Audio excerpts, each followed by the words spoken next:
Assalamualaikum warahmatullahi wabarakatuh. Kami dari Prodi Manajemen Bisnis Universitas Bina Sarana Informatika. Saya bernama Putri Meli Fitriani. Saya Maulina Riksani. Di sini kami akan menjelaskan metode perhitungan kesehatan bank. Silahkan disimak. Dadah.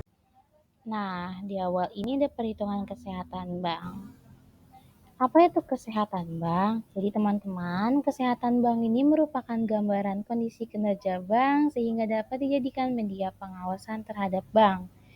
Kesehatan bank dapat diartikan sebagai kemampuan suatu bank untuk melakukan kegiatan operasi perbankan secara normal maupun memenuhi semua kewajibannya dengan baik.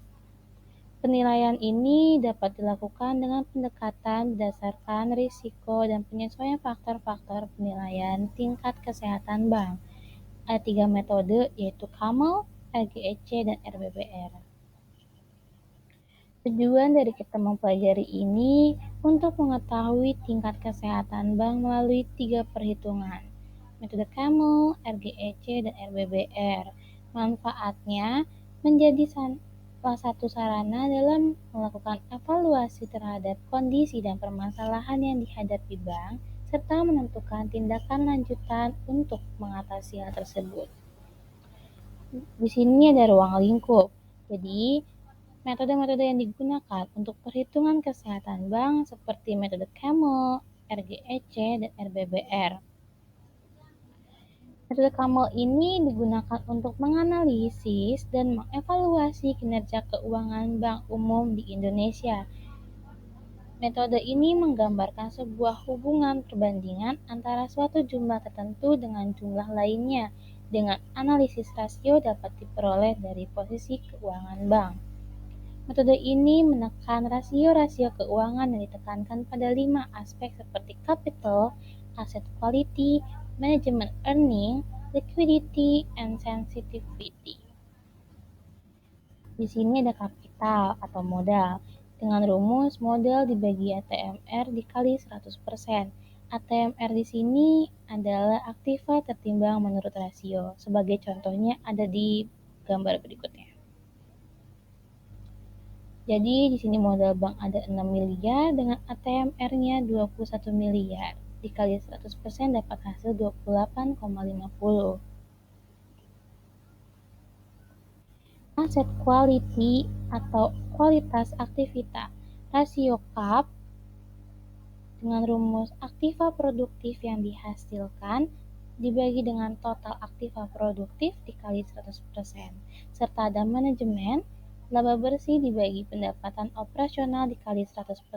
Contohnya sebagai berikut. Ada 5,16% dan 6,36%. Contoh dari aset quality dan contoh dari manajemen. Earning atau pendapatan dengan rumus ROA, laba bersih dibagi total aktiva dikali 100% dan likuiditas LDR, pembiayaan yang diberikan dibagi dana pihak ketiga dikali 100%. Rumusnya seperti ini dengan contoh yang seperti ini. 0,2% dan 96,3% hasil dari contoh earning dan contoh liquidity. Sensitivity adalah tingkat sensitivitas terhadap risiko pasar. Nah, penilaian sensitivity ini terhadap risiko pasar dilakukan pada komponen-komponen sebagai berikut. 1. Modal atau cadangan yang dibentuk untuk mengcover fluktuasi suku bunga dibandingkan dengan potensial loss sebagai akibat fluktuasi suku bunga. 2.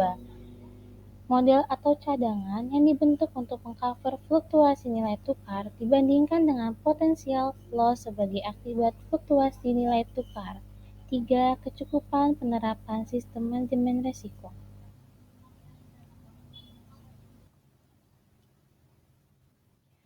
Selanjutnya ada metode RGEC. Metode RGEC itu sebenarnya perkembangan dari metode CAMEL.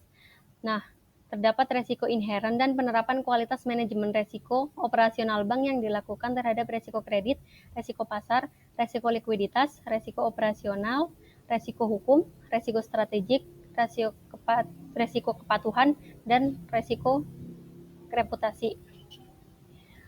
Metode RBBR menggunakan penilaian terhadap 4 faktor berdasarkan Surat Edaran Bank Indonesia nomor 13/24/DPNP tahun 2013, yaitu mencakup risk profile, good corporate governance, earning, dan capital. Yang pertama itu ada risk profile. Risk profile merupakan penilaian profil resiko terhadap 8 jenis resiko, yaitu resiko kredit, resiko pasar, resiko likuiditas, resiko operasional, resiko hukum, resiko strategik, resiko kepatuhan, dan resiko reputasi. Nah, untuk perhitungan yang pertama itu ada non-performing loan atau NPL, merupakan rasio yang digunakan untuk menghitung persentase jumlah kredit yang bermasalah yang dihadapi oleh bank. Nah, rumus dari NPL sendiri yaitu kredit bermasalah dibagi total kredit dikali 100%.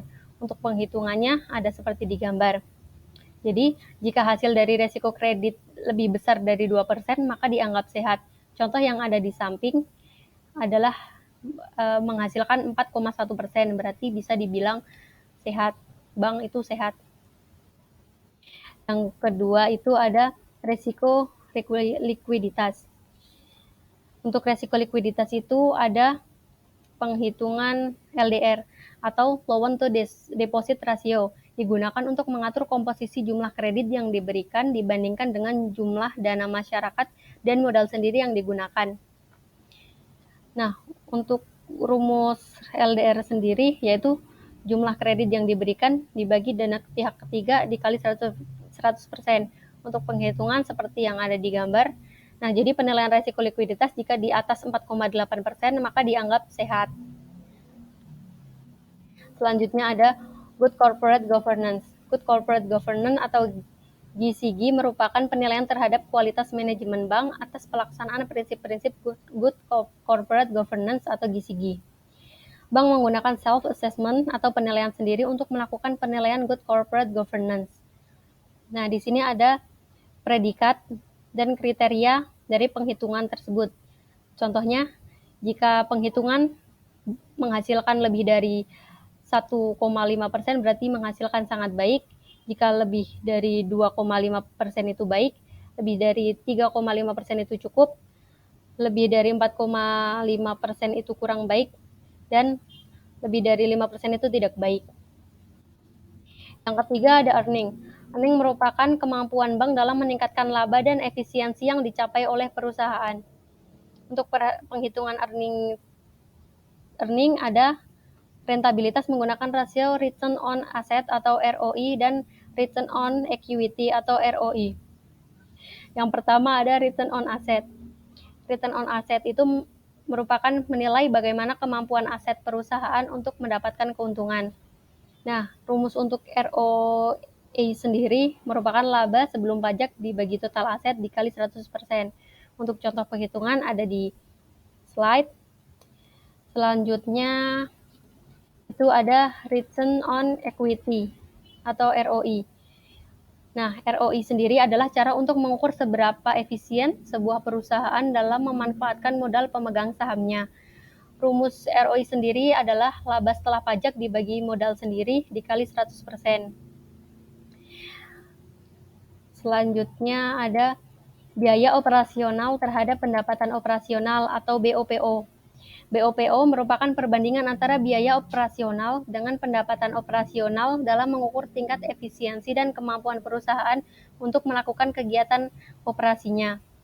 Untuk rumus BOPO adalah beban operasional dibagi pendapatan operasional dikali 100%. Selanjutnya ada capital adequacy ratio atau CAR. Rasio kecakupan modal yang berfungsi menampung resiko kerugian yang kemungkinan dihadapi oleh bank. Rumus dari CIR sendiri adalah modal bank dibagi ACMR dikali 100%. Selanjutnya ada metode RBBR. Metode RBBR sesuai dengan POJK nomor 3 tahun 2016 tentang penilaian tingkat kesehatan bank umum. Bank wajib memelihara dan atau meningkatkan tingkat kesehatan bank dengan menerapkan prinsip kehati-hatian dan manajemen risiko dalam melaksanakan kegiatan usaha. Metode RBBR menggunakan penilaian terhadap 4 faktor berdasarkan Surat Edaran Bank Indonesia nomor 13/24/DPNP tahun 2013 mencakup risk profile, good corporate governance, earning, dan capital. Jadi sebenarnya metode RGEC dan metode RBBR memiliki beberapa kesamaan dan metode penilaian. Hanya terdapat perbedaan penyebutan nama dalam metode serta terdapat perbedaan rumus earning di kedua metode tersebut.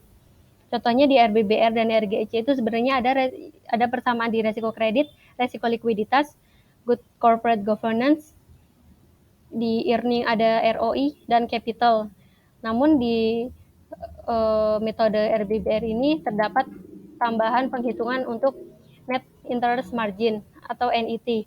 Jadi NIT sendiri merupakan digunakan untuk mengukur jumlah pendapatan bunga bersih yang diperoleh dalam menggunakan aktiva produktif. Rumus untuk NIT sendiri yaitu pendapatan bunga bersih dibagi rata-rata aktiva produktif dikali 100%. Jadi itu adalah penjelasan tentang metode Camels, metode RGEC, dan metode RBBR. Jadi pada kesimpulannya, kesehatan bank itu digunakan untuk mengetahui bagaimana operasi bank itu berjalan dengan normal dan bank itu dapat memenuhi kewajibannya dengan baik. Jika kita mengetahui tingkat kesehatan bank, jika terjadi sesuatu dalam operasi bank, kita dapat melakukan evaluasi tentang kondisi dan permasalahan yang terjadi di bank, sehingga kita dapat mengetahui langkah apa yang akan diambil untuk mengatasi hal tersebut. Untuk penghitungan kesehatan bank dapat menggunakan metode Camels, metode RGEC, dan metode RBBR. Sekian dari kami. Wassalamualaikum warahmatullahi wabarakatuh.